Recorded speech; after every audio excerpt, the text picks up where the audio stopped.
The snow bit into Seraphine's bare feet like 1,000 tiny knives. She ran anyway. Behind her, the torches of the Valdris clan still flickered through the trees, their orange glow staining the white forest like blood on linen. The drums had stopped now. The chanting had stopped, but she could hear the shouts rising in their place, voices sharp with fury and disbelief. She ran from the bonding. The Thorn Girl ran. Seraphine's lungs burned as she pushed deeper into the frozen wilderness. Her ceremonial gown, white silk embroidered with silver thread, was never meant for running. It tangled around her legs with every step, the delicate fabric tearing on branches and rocks. But she couldn't stop, wouldn't stop, not after what she'd seen in Lord Malakar's eyes when he'd reached for her hand at the altar. The memory made her stomach lurch, the way his fingers had felt against her skin, cold and possessive, the way his smile hadn't reached his eyes. And beneath that smile, something else entirely, something hungry and wrong that had made every instinct in her body scream to flee.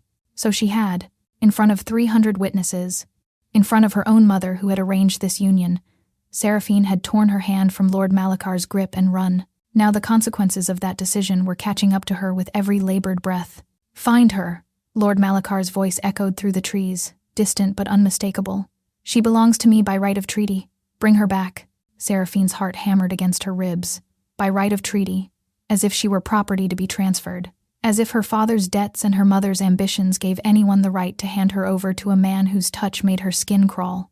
The snow was falling harder now, thick flakes that obscured her vision and filled her footprints almost as quickly as she made them.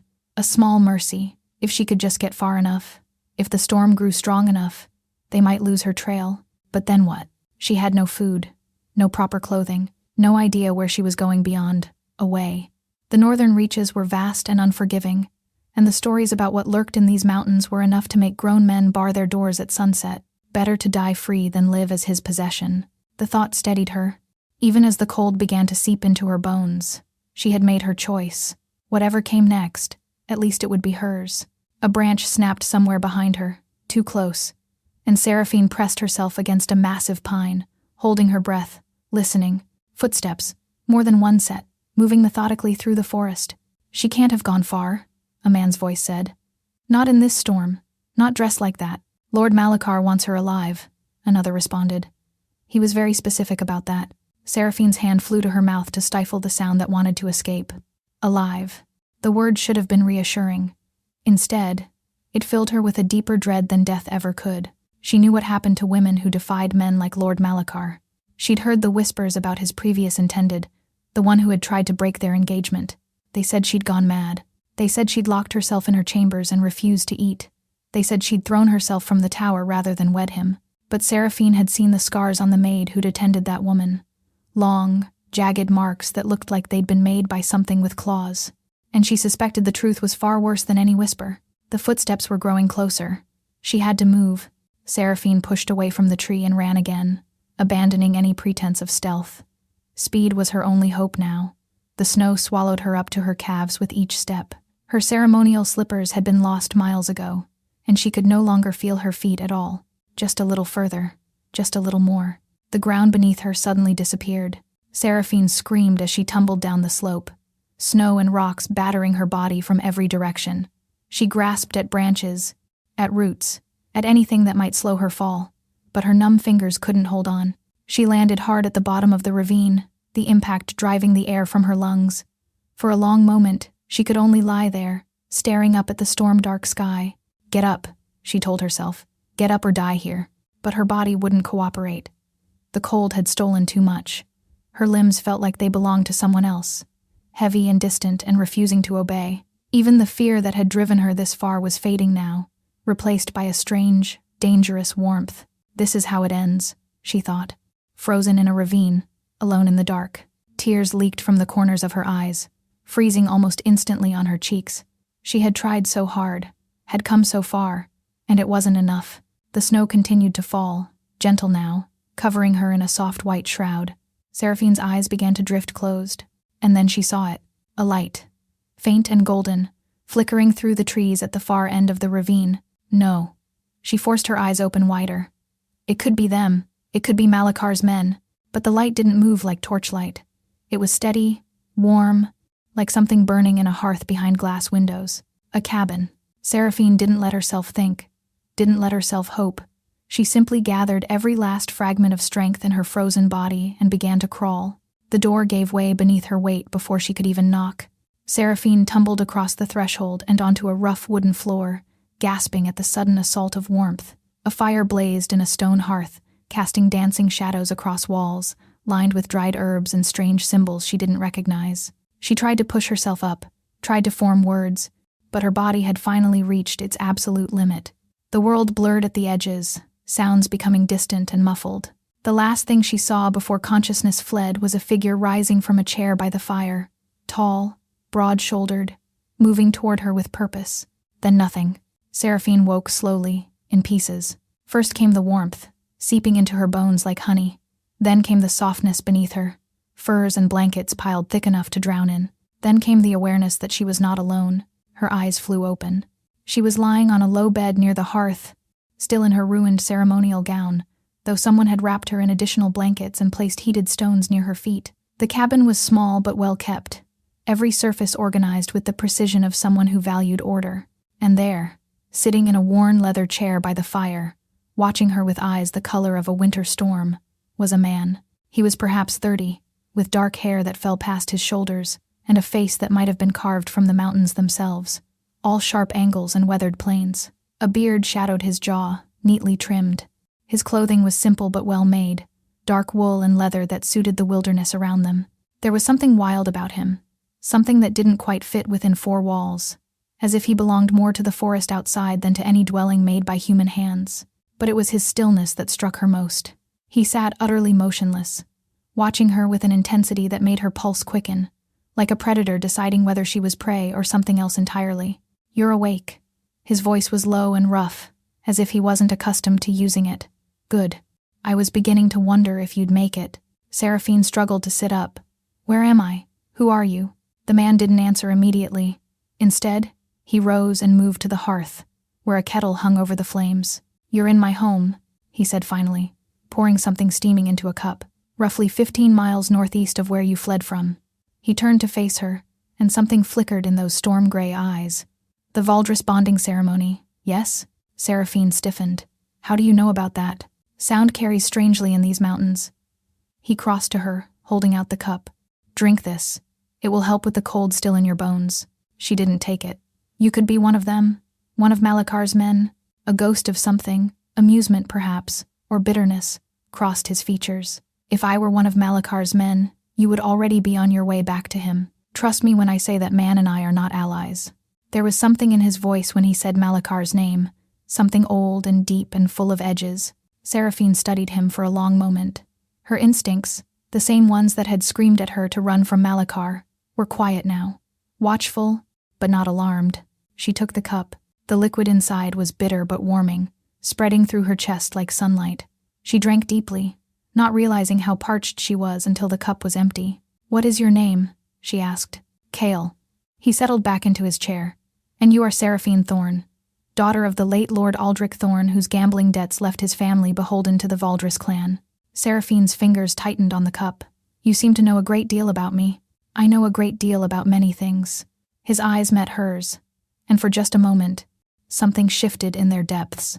"I've been waiting for you."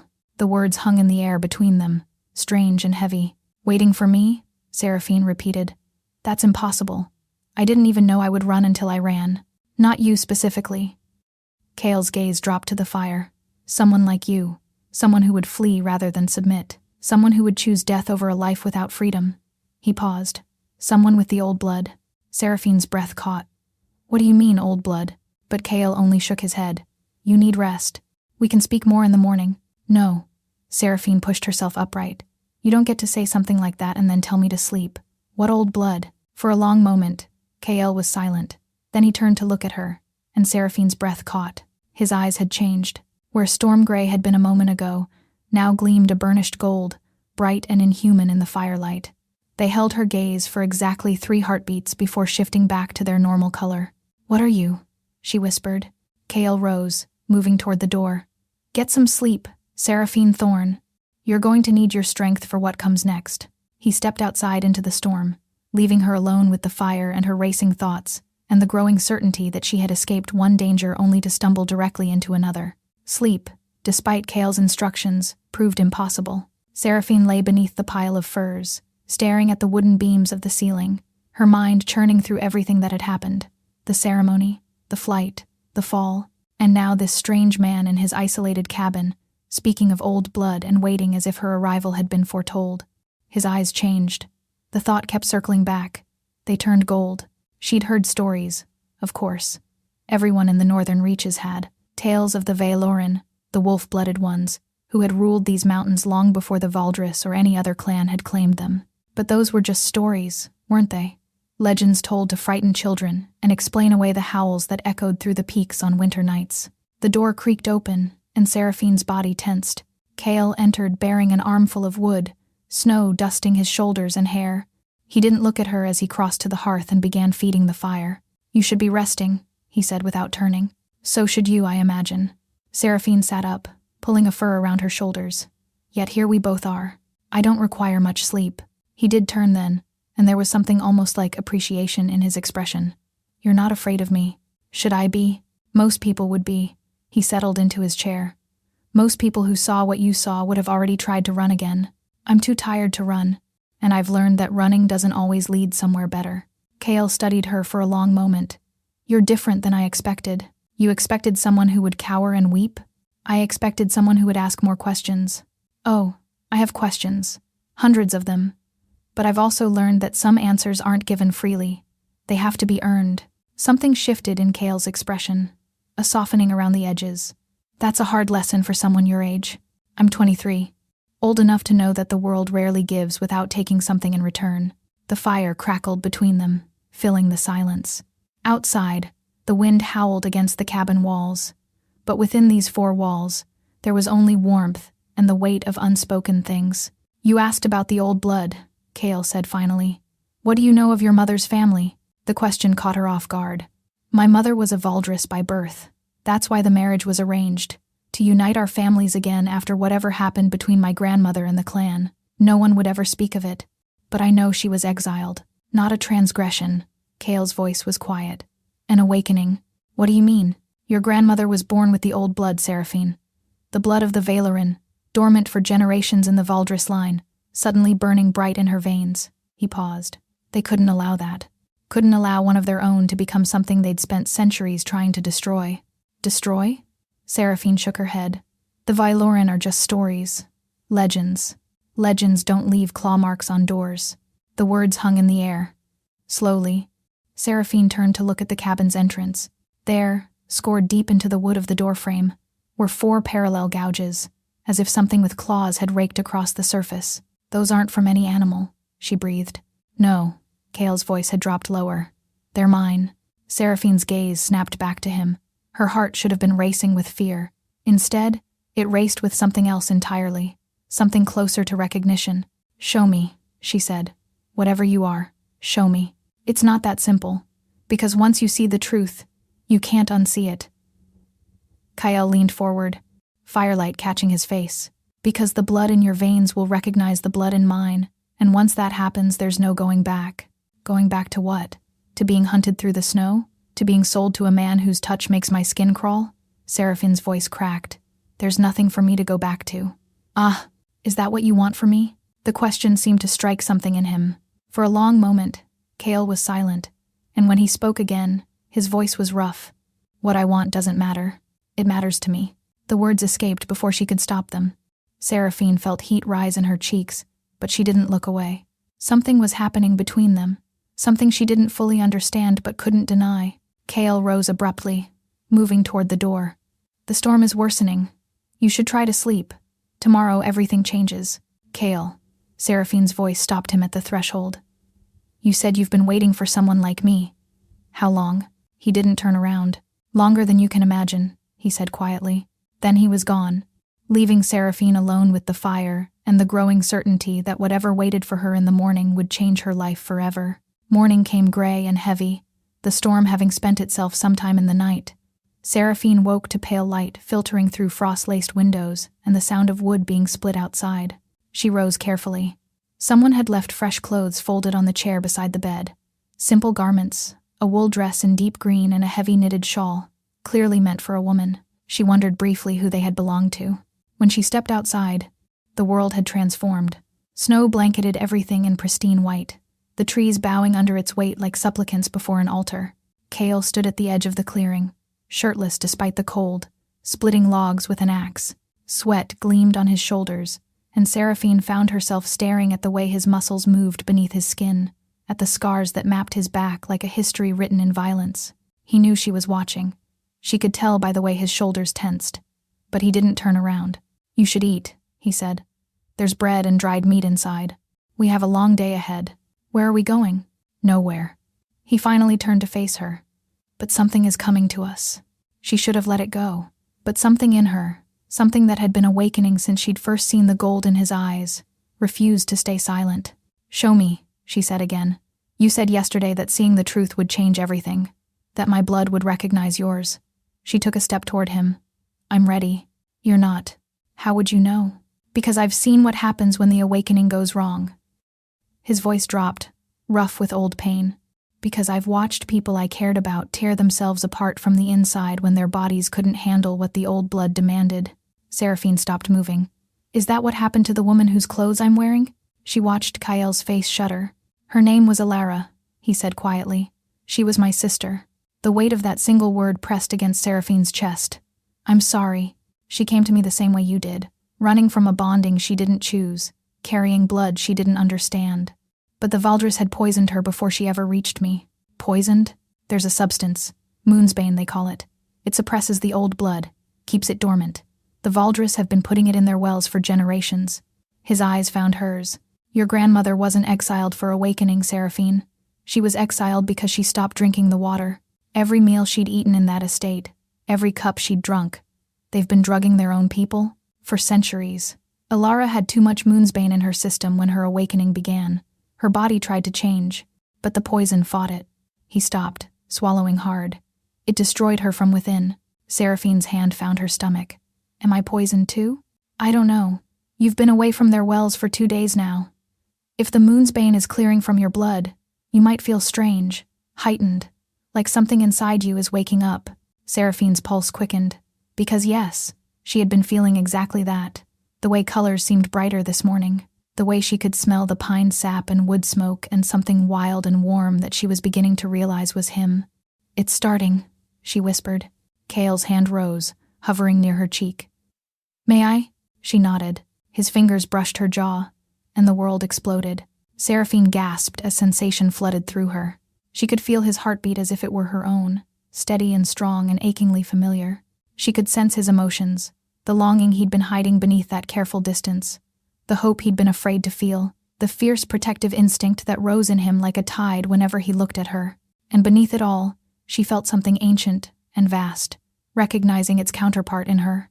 Two halves of something that had been waiting to be whole. "There you are," the feeling seemed to say. "I've been waiting." When Kael pulled his hand back, Seraphine nearly cried out at the loss. Her whole body was trembling, her blood singing in her veins, and she understood now why he'd been so careful not to touch her. "That was the recognition," he said, his voice rough, his careful control cracking at the edges. "Your blood knows mine. The bond is already forming." But before he could explain further, he went rigid. His head snapped toward the tree line, and Seraphine watched as his eyes bled from gray to gold. "They're here," he growled. "Who?" "Get inside. Now, Seraphine." The command reverberated through her newly awakened senses like a physical force. She stumbled backward, unable to look away as Kael's form began to shift. His bones cracked and reformed. Fur erupted along his skin. His face elongated, teeth lengthening into fangs. Where a man had stood moments ago, now crouched an enormous wolf, silver-furred and golden-eyed, more beautiful and terrifying than anything she had ever imagined. The wolf turned to look at her once, and in those burning amber eyes, she still saw Kael. Then he bounded into the trees, and the forest swallowed him whole. Seraphine didn't go inside. She should have. Every rational part of her mind screamed at her to bar the door, to hide. But the new thing awakening in her blood had no interest in hiding. Instead, she followed. Her feet moved before she consciously decided to move them, carrying her into the snow-laden forest with a speed and sureness she'd never possessed before. The cold didn't bite as deeply now. Her lungs didn't burn. It was as if her body was adapting in real time. She crested a small ridge and froze. Below her, in a natural clearing, Kale faced a hunting party. 12 men on horseback, armed with crossbows and blades that gleamed with an oily sheen, and at their center, mounted on a black stallion, sat Lord Malakar. He looked different in the morning light. The charming mask he'd worn at the ceremony was gone, replaced by something cold and cruel. His pale features were sharp as knives, and when he smiled, Seraphine saw teeth that were just slightly too long, too pointed, to be human. "Stand down, beast," Malakar called out. "The girl belongs to me by right of blood contract. You have no claim here." Kale's wolf form paced before him, hackles raised. "The contracts of men mean nothing to the Vialoran. She carries the old blood. She belongs to no one but herself." "Ah, but that's where you're wrong." Malakar dismounted with fluid grace. "The girl's grandmother made a bargain with my family 3 decades ago, her bloodline in exchange for her freedom." Ice flooded Seraphine's veins. Her grandmother, what bargain? She called out before she could stop herself. Every head in the clearing turned toward her. Malakar's pale eyes found hers, and his smile became something triumphant. "There she is, my promised bride." Kale snarled and lunged, but 2 of the mounted men fired their crossbows. The bolts struck true, burying themselves in Kale's shoulder and flank. He crashed to the snow with a pained yelp, and Seraphine screamed. "No." She was moving before she knew what she intended, sliding down the ridge toward the clearing. "Don't damage her," Malakar ordered. "She's worth more than all of you combined." Seraphine fell to her knees beside Kale. The bolts were barbed, and the oily substance coating them hissed against his fur like acid. "Moon's bane," Kale gasped, his form flickering between wolf and man. "On the bolts. It's burning." "How touching," Malakar said, approaching. "Did he tell you what you are, little wolf? Did he explain why I've been hunting your bloodline for 30 years? Seraphine looked up at him. "Tell me," she said. "Your grandmother was the last true seer of the Vialoran, a woman who could look into the threads of fate and see what was to come. She saw me, little wolf, saw what I truly am, and she saw you. What are you? The same thing your people have been trying to destroy for 1,000 years. His smile showed all those 2 sharp teeth. "A ravener, a devourer of the old blood. Your kind created mine by accident, and you've been paying for that mistake ever since. The moon's bane," Seraphine breathed. "The Valdris didn't poison themselves to hide from the world. They did it to hide from you. Clever girl. Your grandmother's bargain was simple. She would ensure her bloodline married into families where the old blood could be safely diluted. In exchange, I let her live long enough to have a child. But my mother married my father against her mother's wishes, a man from a family where the old blood ran strong. The pieces were falling into place, and then she had me, a child whose potential shone like a beacon in the darkness. I've been waiting for you to ripen ever since. Seer blood is powerful, and when that blood is consumed at the moment of awakening, the one who drinks it gains the sight for themselves." As the chains closed around Kale's weakened form, as rough hands seized her arms, Seraphine couldn't see any path forward, only darkness. They traveled for hours through the frozen wilderness. Seraphine's hands were bound before her with rope. Behind her, dragged on a makeshift sledge, Kale lay unconscious and chained. The bond between them pulsed like a second heartbeat, growing stronger even as Kyle grew weaker. Through it, Seraphine could feel his pain, the moon's bane spreading through his blood like liquid fire. "You're quiet, little wolf," Malakar said, falling back to ride beside her. "I expected more struggling. Would it change anything?" "No, but it would be entertaining." Seraphine kept her gaze fixed ahead. "Where are you taking us?" "The Valdris Fortress, the same altar where you ran from me 2 nights ago. I thought it fitting to complete our bonding where it began. The ceremony requires consent. The ceremony requires blood. Yours, specifically. Freely given or forcibly taken, the magic doesn't particularly care. Then why the pretense? Because power is about more than strength, it's about perception." He gestured at the riders around them. "If I bond you in sacred ceremony, if I claim your power through proper ritual, I become something divine. You're insane. I'm patient. I've been planning this for 3 decades. Your father's gambling debts weren't an accident. I've been slowly destroying your family's fortune since before you were born." Everything she'd believed about her family's downfall had been orchestrated, manipulated. "You destroyed my father." "I destroyed an obstacle. His death was a bonus." Something cracked inside Seraphine. She felt the change begin in her blood. It wasn't the gentle awakening Kale had described. This was violent, desperate, a dam breaking under pressure. Heat flooded her veins, her vision sharpened, and beneath it all, rising like a tide, came something that felt like moonlight and fury. The sight, she realized. I'm seeing. She saw her grandmother, young and fierce, standing before a creature of shadow and hunger, saw the bargain being struck, tears streaming down her grandmother's face as she traded her descendants' freedom for a chance, just a chance, that one of them might someday be strong enough to end the Ravener's reign. Saw the years that followed, the careful planning, the hidden messages woven into bedtime stories and family traditions, all of it leading here, and she saw herself, not as she was now, bound and helpless, but as she could become, a figure wreathed in silver light, wolf and woman merged into something unprecedented, something even Malakar couldn't consume, a seer who could not only see the threads of fate but reach out and pull them. You were never meant to be prey, her grandmother's voice whispered. You were always meant to be the hunter. The vision shattered. Malakar grabbed her arm. What did you see? She looked up at him, and she knew her eyes had changed, could feel the gold burning in them. Your end, she whispered. Before the blow could land, a howl split the air, then another, and another. From the tree line on every side, wolves emerged, dozens of them, eyes blazing gold, teeth bared. Kale's pack had come. In the chaos, Seraphine stumbled toward Kale. Wake up, she pleaded. Your pack is here. They need you. Seraphine. His voice in her mind was weak. You need to run. I'm not leaving you. You have to. Malakar will kill the pack to get to you. Run. Lead him away. I don't know where to go. The mountain. An image formed in her mind. A peak rising above the tree line. Ancient stones marking a path. The place of first awakening. If you can reach it. If you can complete your transformation before he catches you. I'll die. The moon's bane in my blood. Maybe. But your grandmother's blood was strong enough to birth a seer. You have that same strength. A wolf's pained yelp cut through the air. More blood in the snow. I'll find you, Kale thought. If it takes days, or weeks, or years. This I swear. Seraphine pressed her forehead to his, just for a moment. She felt the bond strengthen with the contact, felt it become something like a promise. Then she rose, and she ran. The girl! Malakar's furious shriek followed her. Leave the beasts! After the girl! And Kale's voice in her mind, growing fainter with distance. Run, my heart. Run and don't look back. The mountain rose before Seraphine like a sentinel of stone and ice.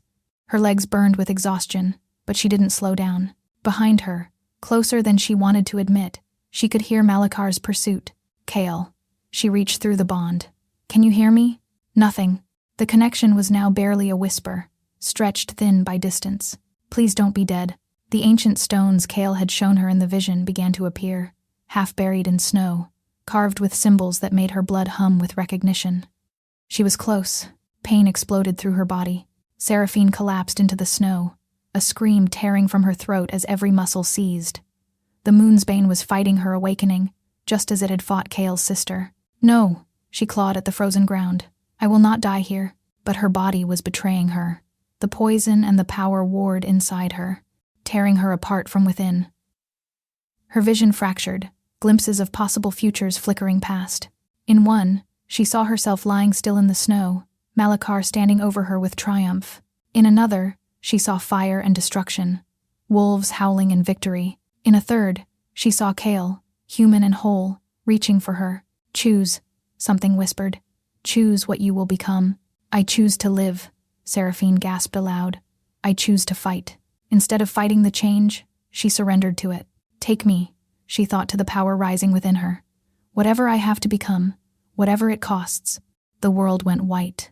When Seraphine opened her eyes, she was lying at the center of a ring of standing stones. The clouds had parted above her, revealing a sky full of stars and a moon so bright it hurt to look at directly. She was still human, still herself, but something had changed. She could feel the old blood singing in her veins now, no longer fighting the moon's bane but having consumed it, transformed it, made it part of herself. The sight was fully awake, and she could feel Kale, not just the faint whisper of before, but a roaring flame of connection. He was alive. He was coming. Impressive. Malakar stood at the edge of the stone circle, his pale face illuminated by moonlight, less human than before. His features had sharpened into something predatory. I've waited 30 years for this moment, he said. And here you are, fully awakened, ripe for the taking. Seraphine rose to her feet. You're too late. Am I? Your awakening is complete, yes. But you're still weak, still learning, and I have been hunting your kind for 1,000 years. Show me, she asked the sight. Show me how to defeat him. The vision came instantly. She saw herself fighting him. She saw herself losing. But she also saw something else. A single thread of possibility, gossamer thin, a thread that required sacrifice. You're right, Seraphine said softly. I can't defeat you, not alone. Finally, some wisdom. But I don't have to defeat you. She reached for the bond, for KL, and poured everything she had into the connection. Take it, she thought at him. Take everything I have. Use it to heal. Use it to find me. The bond flared bright enough to blind, and Seraphine felt herself falling. Malakar caught her before she hit the ground. What did you do? He snarled, shaking her. Seraphine couldn't answer. She had given too much. The sight was fading, her power draining away through the bond. Worth it, she thought dimly. If he lives, it's worth it. Foolish girl. By the time your wolf reaches this place, you'll be nothing but an empty husk. He pulled her close, his mouth near her throat. This was it. This was how it ended. I'm sorry, she thought at the fading bond. Kale, I'm so sorry. And then, impossible and miraculous, she felt him answer. Hold on, my heart. I'm coming. The bond that had been draining her suddenly reversed, power flooding back into her from him, from the pack, from something vast and ancient. Her eyes flew open, blazing gold. A howl split the night. Not one wolf, dozens, hundreds. Seraphine smiled, blood on her teeth. You forgot something, she whispered. What? Wolves mate for life. They came out of the darkness like a silver tide. Wolves poured into the stone circle from every direction. Some were massive, ancient creatures. Others were young and fierce. And at their head, leading the charge, was Kale. He was transformed. The moon's bane wounds that should have killed him were healed, his silver fur gleaming in the moonlight, his form larger and more powerful than before. Through their bond, Seraphine understood. Her sacrifice had awakened something in the pack. Her willingness to give everything for one of their own had called to the old magic. They had answered, pouring their strength into Kale, making him alpha in truth, not just in name. Malakar released Seraphine and spun to face the wolves. This is impossible. The packs were scattered, broken. The Vaelarin were never broken. Kale's voice emerged from his wolf form. We were waiting, hiding, preparing for this moment. He prowled forward, and the other wolves fanned out around him, encircling Malakar. You've hunted us for 1,000 years, consumed our blood, murdered our families. His lips pulled back in a snarl. We let you believe we were prey. The first raveners were an accident, Seraphine said, rising to her feet. Strength was flowing back into her. A corruption of the old blood. My grandmother saw the truth of your origin. My grandmother was a seer who saw this moment 3 decades before it happened. Seraphine walked toward him, and she felt the wolf inside her stirring. She knew I would be born, knew I would flee the bonding, knew I would find Kale. She stopped an arm's length from Malakar. She knew you would chase me here, to the place of first awakening, and she knew that when you did, you would finally face what you've been running from for 1,000 years. And what is that?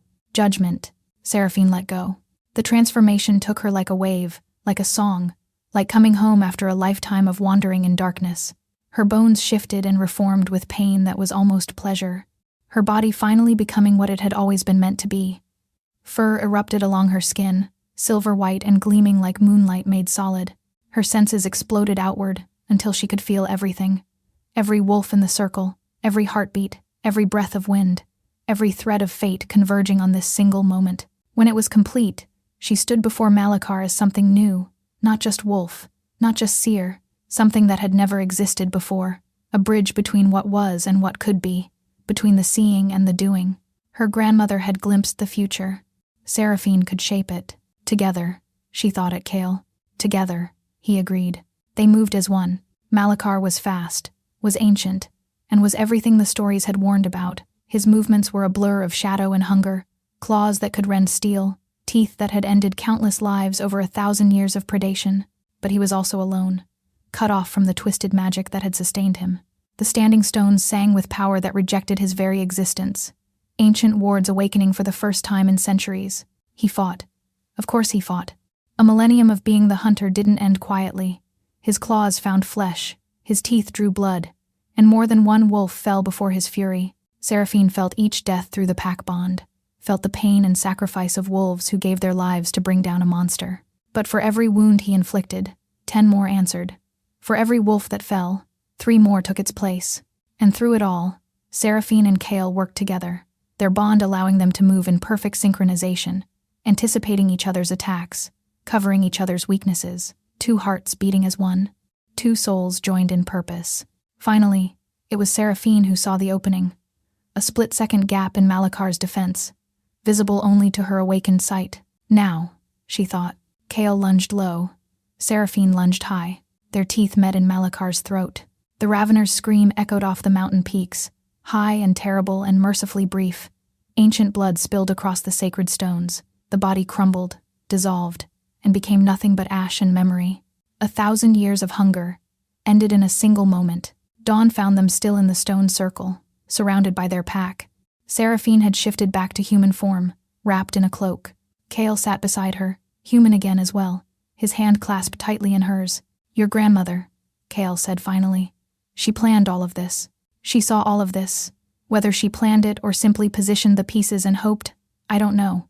The sight doesn't work that way." Kale reached up to touch her face. "I never thought I would find you. After Ilara, I stopped believing that someone like you could exist. I almost didn't survive it. But you did." His eyes held hers. "You survived and you saved me, and you united the packs for the first time in centuries." "I wasn't running away," Seraphine said. "I was running toward. I just didn't know it yet." Kale pulled her close, and when his lips met hers, the bond between them blazed bright enough to rival the rising sun. She felt his love, his gratitude, his fierce determination to spend the rest of his very long life protecting her, cherishing her, standing beside her as an equal in all things. And she felt something else too. A future unfolding before her. Sight, full of challenges and dangers, but also full of joy. She saw children with golden eyes running through mountain meadows. A pack grown strong and united for the first time in living memory. A world where the old blood no longer had to hide in shadows and fear. And through it all, Kale beside her, his hand in hers, his heart beating in time with her own. "Was this what you saw, grandmother?"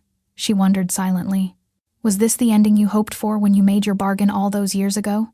No answer came from the sight, but somehow Seraphine knew the truth. Her grandmother had seen many possible futures. She had worked and sacrificed and planned to make this one, the best one, possible. But in the end, it had been Seraphine's choices that brought it to life. The past had delivered her here. The future was hers to write. "What happens now?" she asked against Kale's lips. "Now?" He pulled back just enough to look at her, and his smile was the most beautiful thing she had ever seen. "Now we go home, my heart. Our pack is waiting." He rose and offered her his hand.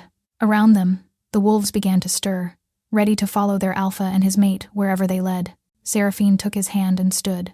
Behind her lay the ashes of a monster and the end of a 1,000-year war. Before her lay the wild, snow-covered peaks of the northern reaches and a man who would love her until the stars burned out. She had fled a bonding ritual into the snow, terrified and alone. She had found something far greater waiting for her, not just a cabin, not just a man, a home, a purpose, a love that transcended the boundaries between human and wolf, between sight and fate, between what was and what could be.